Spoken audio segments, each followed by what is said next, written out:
رسول اللہ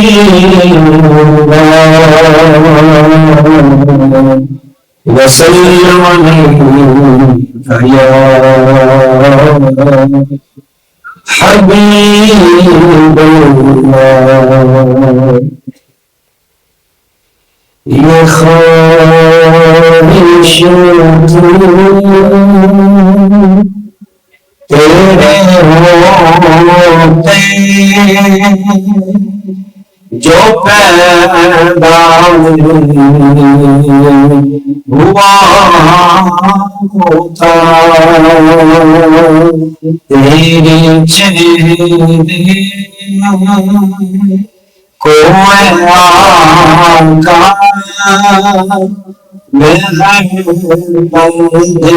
ہوتا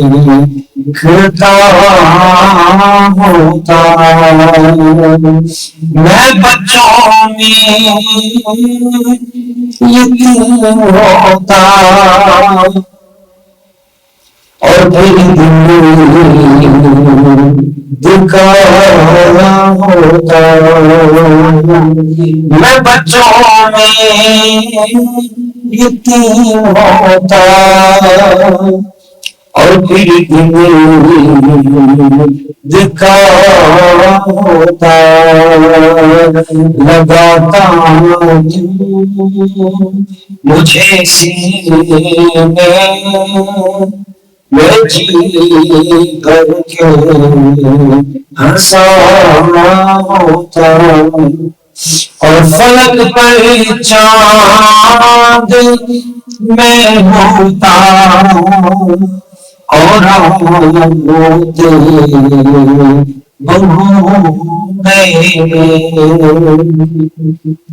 فلک پر چاند میں ہوتا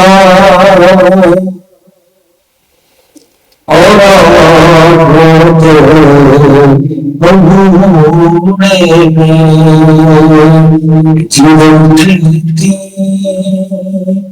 تیری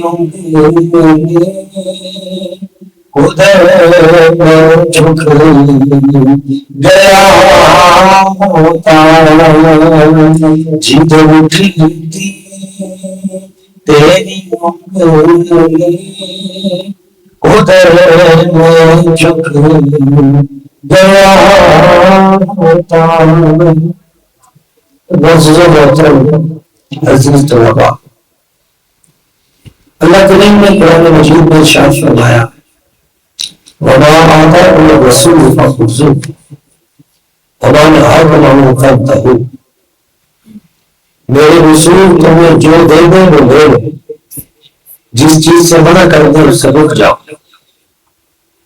رسول اللہ صلی اللہ علیہ وسلم کا دینا اللہ کریم کا دینا ہے اور آپ علیہ السلام کا روک دینا یہ اللہ کریم کا روک دینا ہے نبی پاک صلی اللہ علیہ وسلم نے ہمیں جن جن چیزوں کے کرنے کا حکم دیا وہ ہمیں لوٹ کر بھی چاہیے جن چیزوں سے آپ نے ہمیں روک دیا ان سے ہمیں رک جانا چاہیے ساری کی ساری خیر قیامت تک کے لیے اسی 63 سالہ زندگی کے اندر موجود ہے کائنات میں کوئی جہاں بھی دیکھے گا جہاں بھی پہنچے گا اسے خیر جب ملے گی تو وہ دامن مصطفیٰ سے ملے گی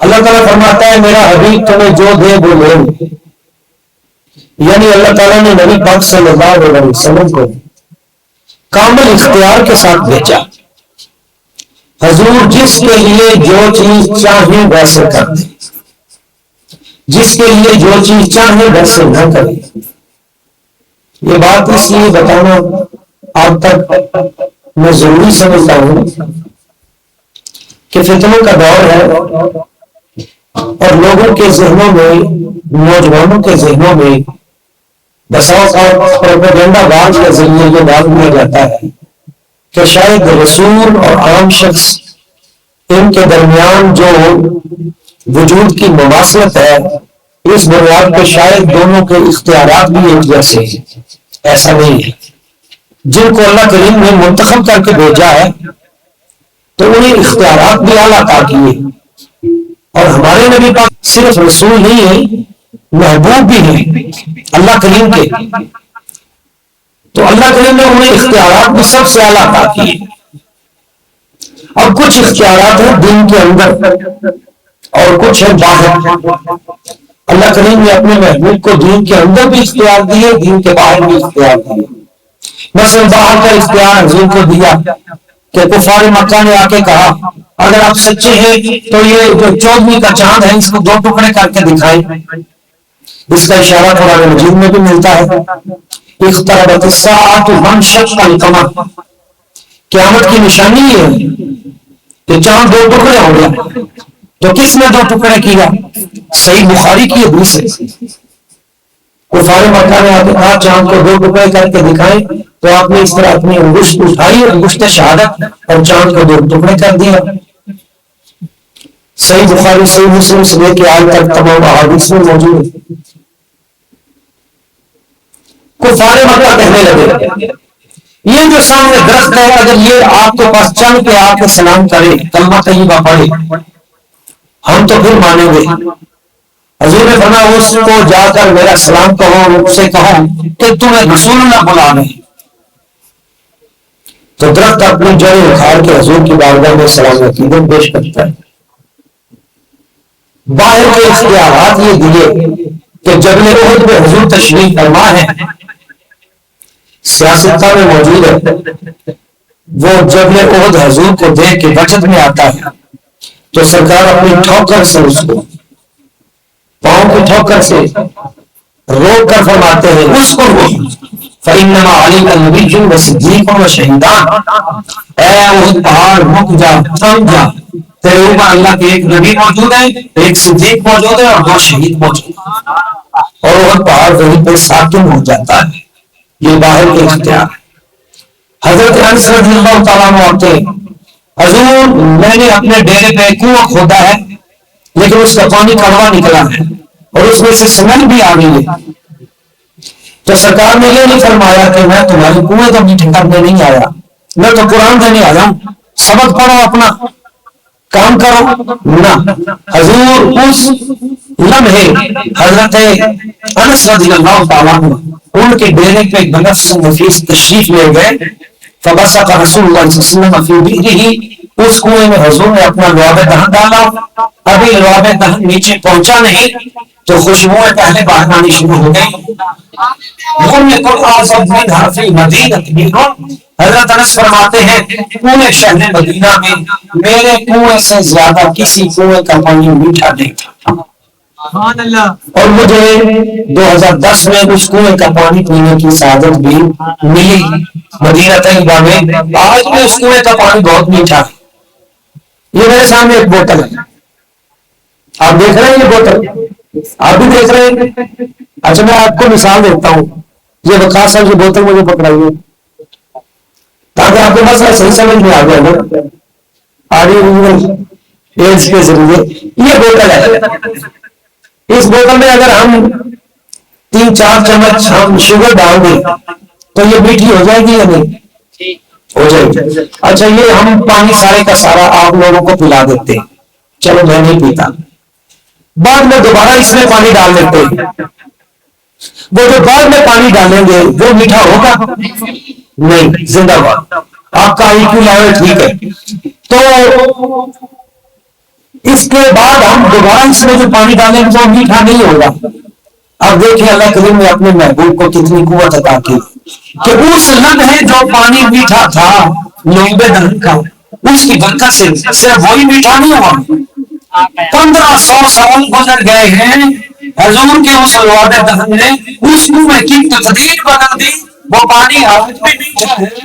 اس کا مطلب کیا ہوا کہ اللہ کریم نے حضور کو اتنا کامل اختیار دے کے بھیجا ہے کہ صرف وقتی طور پہ وہ برکت حاصل نہیں ہوتی، وہ برکت قیامت تک جاری رہتی. حضرت جابر بن عبداللہ ہے، حضور آپ کے شکم مبارک پہ پتھر بندھا ہوا ہے، میرے گھر تشریف لائے کھانے کے لیے. سرکار انہوں نے 1 کلو آٹا بنایا تھا جو کا، اور ایک چھوٹی سی بکری کا ایک چھوٹا سا بچہ تھا، تو 4-5 کلو گوشت تھا. تو کہا حضور ماں کا رجل اور رجلان، آپ آئے آپ کے ساتھ ایک شخص اور ہو یا زیادہ سے زیادہ دو آدمی ہو جائیں، تو چونکہ آپ کے شکم پہ پتھر ہے آپ مہربانی کریں۔ حضور تشریف لائے اور سرکار نے اپنا لواب الرحم مبارک برکت عطا کی، اور سرکار نے فرمایا یہ جو ہنڈیا ہے نا چولہے کے اوپر اس کو اتارنا نہیں۔ یہ صحیح بخاری کی جلد نمبر 2 میں یہ حدیث ہے۔ اس آٹے کے اوپر جو کپڑا ہے، پنجابی میں اسے کیا کہتے ہیں؟ ادھر سے آواز آئی ہے، حالانکہ پونے کا تعلق ادھر سے زیادہ ہے، کیونکہ روٹیوں کے گوندنے کا تعلق زیادہ ادھر ہوتا ہے۔ تو وہ جو کپڑا ہوتا ہے نا اوپر، پنجابی میں جسے پونا کہتے ہیں، ٹرینڈ چینج ہو گیا، احسان صاحب بتا رہے ہیں کہ اب تبدیلی آ گئی ہے۔ تو وہ جو آٹا تھا، حضور نے فرمایا اس کپڑے کو نہیں اٹھانا، اور ہنڈیا کے اوپر سے جو ڈھکن ہے اس کو بھی نہیں اٹھانا، اور ڈھکن تھوڑا سا سائڈ پہ کر کے، یہ پیچھے بھی مجھے دیگیں کھڑکتی نظر آ رہی ہے، تو اس ڈھکن کو سائڈ پہ کر کے تو اندر سے وہ گوشت وغیرہ نکالتے رہے اور تقسیم کرتے رہے۔ تو حضرت انس نے کہا حضور، حضرت جابر نے، ایک آدمی آپ کے ساتھ اور آ جائے یا دو آ جائیں، لیکن سرکار نے فرمایا یا حضرت جابر، اے اہل خندق سارے آ جائیں، اور 1500 بندے وہیں پہ کھڑے تھے اصحاب پاک، انہوں نے اگلی چوکی پہ آواز دے دی آپ بھی آ جائیں، انہوں نے آگے آواز دے دی آپ بھی آ جائیں، تو 1000 لوگوں کے وفد حضرت جابر کے گھر آئے۔ تو وہ بڑے پریشان ہوئے، ایک بار تو خاندانی آدمی تھے، انہوں نے کہا لوگ آئیں گے اتنا تو کھانا ہے نہیں، 1 کلو آٹا ہے تو کیا بنے گا، لیکن سرکار نے فرمایا ادعوا خابزۃ، اب روٹیاں لگانے والی اور بیبیاں ان کو بھی بلا لو، کھانا پکانا شروع کر دو، اور کھانا بھی بانٹنا بھی شروع کر دیا گیا۔ حضور تشریف فرما ہے، ہزاروں بندے کھا کے چلے جاتے ہیں۔ اگلا دن بھی گزر گیا، سرکار نے ایک بات ارشاد فرمائی تھی، ایک جملہ حضور نے فرمایا تھا یہ جو برتن ہے نا اس کے اوپر جو ڈھکن ہے اس کو اتار کے دیکھنا نہیں ہے اندر، اور کپڑا بھی اتار کے سائڈ پہ وہ آٹا جو ہے اس کو بھی نہیں دیکھنا کہ کتنا ہے، بس یہ شرط ہے۔ پورا دن لنگر لوگ کھاتے رہے، کھانا کھاتے رہے، اگلا دن بھی گزر گیا، تیسرا دن بھی گزر گیا، مدینہ طیبہ کے بستیوں سے بھی لوگ آئے، ہزاروں لوگ، وہ بھی کھا کے چلے گئے۔ جب چوتھا دن ہوا تو حضرت جابر کہنے لگے میں نے سوچا تھوڑا سا دیکھوں تو صحیح یہ اتنا مال کہاں سے نکل رہا ہے، تو وہ ڈھکن اٹھا کے میں نے دیکھا تو وہ دیگچی جو تھی وہ بھری تھی، اور آٹے میں سے ایک پیڑے کا آٹا بھی کم نہیں ہوا تھا، اتنا ہی تھا، لیکن چوتھے دن وہ کھانا ختم ہو گیا، شام کو ختم ہو گیا۔ جب ختم ہوا تو میں حضور کی بارگاہ میں آیا، حضرت جابر کہتے ہیں میں نے عرض کی حضور وہ 3 دن تو بڑی موج رہی، بڑا لنگر چلا، آج ختم ہو گیا۔ سرکار نے فرمایا تم نے وہ ڈھکن اٹھا کے دیکھا تھا؟ حضور وہ دیکھا تو تھا۔ حضور نے فرمایا اگر تم نہ دیکھتے لَأَكَلْتُمْ إِلَىٰ مُدِّ الدَّهْرِ، قیامت کھاتے رہتے وہ کبھی ختم ہوتا ہی نہیں۔ یہ برکتیں ہیں نبی پاک صلی اللہ علیہ وسلم حضور کے وجود کی، اور جو میں بات آپ کو بتا رہا تھا کہ یہ تو باہر کے اختیار ہیں، دین کے اندر کے اختیار اللہ کریم نے نبی پاک صلی اللہ علیہ وسلم حضور کو عطا کیا۔ دین کے اندر اختیار کیا ہے؟ حضور نے فرمایا یا ایھا الناس ان اللہ قد فرض علیکم الحج، اے لوگوں اللہ نے تم پہ حج فرض کیا۔ ایک شخص نے عرض کی افی کل عام یا رسول اللہ، حضور کیا ہر سال حج فرض ہے؟ حضور نے فرمایا لو قلت نعم لوجب، اگر اس زبان سے نکل جاتا کہ ہاں تو قیامت تک ہر سال حج تم پہ فرض کر دیا جاتا۔ تو حج کا اختیار بھی زبان مصطفیٰ کے نیچے۔ ایک شخص نے عرض کی حضور میں کلمہ شریف پڑھوں گا لیکن میں 2 نمازیں پڑھوں گا، 5 نہیں پڑھ سکتا۔ حضور نے فرمایا تم 2 پڑھ لیا کرو، تمہاری 2 5 کے ہو جائیں۔ البتہ انہوں نے جب 2 نمازیں پیچھے پڑھی تو انہیں لطف اتنا آیا کہ اس کے بعد انہوں نے 5 نمازیں بھی پڑھنی شروع کر دی، تہجد بھی پڑھنی شروع کر دی۔ ایک شخص نے حضور نے فرمایا قربانی والے دن عید کی نماز سے پہلے جو قربانی کرے گا اس کی قربانی ادا نہیں ہوگی. حضرت ابو بردہ بخاری شریف میں انہوں نے کہا حضور میں نے پہلے کر لی تھی پتہ نہیں تھا, اب میرے پاس تو ایک 6 مہینے کا بکری کا بچہ ہے, کیا اس کی قربانی ہو جائے گی؟ حضور نے فرمایا باقی دنیا کے لیے نہیں ہوگی, تم کرو گے تو تمہارے لیے ہو جائے گی. ایک شخص آیا, حضور ریشم کا کپڑا آپ نے مردوں کے لیے حرام قرار دیا ہے, مگر مجھے نہ جلدی خارش کا مسئلہ ہے, الرجی ہو جاتی ہے, میں سوتی کپڑا پہنتا ہوں تو پرابلم ہے, تو میرے لیے اجازت دے دیں. حضور نے فرمایا میری پوری امت کے لیے تو اجازت نہیں ہے مردوں کو, لیکن تمہارے لیے اجازت ہے, تم پہن لے. سونے کی انگوٹھی مرد کے لیے پہننا جائز ہے.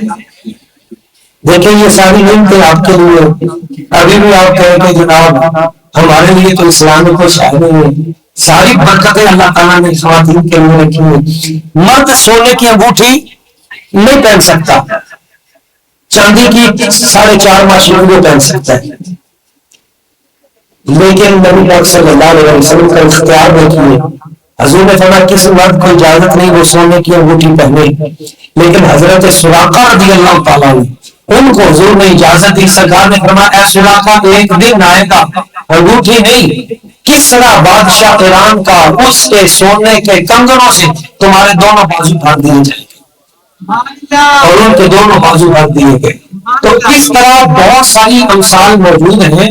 میں اس جملے پہ اپنی گفتگو سمجھتا ہوں.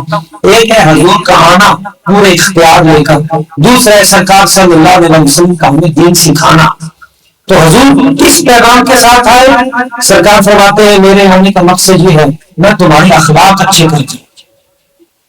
ہمارے بابا کرما والے سرکار آپ فرما کرتے تھے پہاڑ ادھر سے اٹھا کے ادھر کرنا آسان ہے, مگر کسی بگڑے آدمی کے اخلاق ٹھیک کرنا مشکل ہے. تو اصل کام اخلاقیات کو بہتر کرنا ہے. یہ چونکہ ایک ادارہ ہے, یہاں پہ آپ پڑھنے آتے ہیں, تو سب سے بنیادی چیز یہ ہے کہ ہمارے اخلاق اچھے ہو جائیں. اگر تبدیل نہیں کرتے اور ہم اسی طرح ہم عام جس طرح بہتے ہوئے نوجوانوں کی حالت ہوتی ہے, اگر وہی ہمارے رویے ہیں تو پھر کوئی فائدہ نہیں ہے پڑھنے کا. جب تک ہم اپنی نگاہ میں حیا پیدا نہ کریں, اپنے دل میں اخلاص پیدا نہ کریں, اپنے وجود میں طہارت پیدا نہ کریں, اور پاکیزہ خیالی جب تک نہ لائیں اپنے وجود میں, تب تک فائدہ نہیں ہوتا. اور اچھے اخلاق کیا ہیں؟ آج دیکھیں سیلاب میں لوگ ڈوب رہے ہیں, اور وہاں پہ کچھ لوگ بزنس کرتے ہوئے کشتیوں میں جا کے کہتے ہیں کہ ہمیں پہلے 5,000 دو پھر ہم آپ کو اٹھائیں گے. آج لوگ جو اپنے مکانوں سے نیچے نہیں اتر رہے تھے, کیوں؟ وہ کہتے تھے کہ ہمارا سامان اوپر پڑا ہوا ہے, اگر ادھر ادھر ہو گئے تو لوگ چوری کر کے لے جائیں گے. تو مسلمان سے خوف زدہ ہے, یہ نہیں ہونا چاہیے. ہمیں ایک دوسرے کا دست و بازو بننا چاہیے. اور ایسے لوگ بھی ہیں اور وہ زیادہ ہیں جو وہاں ان لوگوں کو کھانا کھلا رہے ہیں, ان لوگوں کی خدمت کے لیے جا رہے ہیں, ہیلپ کر رہے ہیں. اور مسلمان کی ڈیفینیشن یہ ہے المسلم من سلم المسلمون من لسانه ويده. مسلمان وہ ہوتا ہے جس کی زبان سے اور جس کے ہاتھ سے دوسرے مسلمان محفوظ رہیں. تو ہمیں چاہیے کہ ہم بھی ہمارے ہاتھوں سے ہماری زبان سے دوسرے لوگوں کی عزتیں محفوظ رہیں, اور اللہ تعالیٰ ہمیں علم نافع عطا فرمائے, عمل صالح عطا فرمائے, اخلاص کی دولت عطا فرمائے. اس ادارے کو اللہ تعالیٰ دن گیارہویں رات بعد میں ترقی اور عروج عطا فرمائے. تمام بیٹوں کو بیٹیوں کو اللہ تعالیٰ بامی عروج عطا فرمائے. ہر امتحان میں اللہ تعالیٰ کامیابی عطا فرمائے. آمین.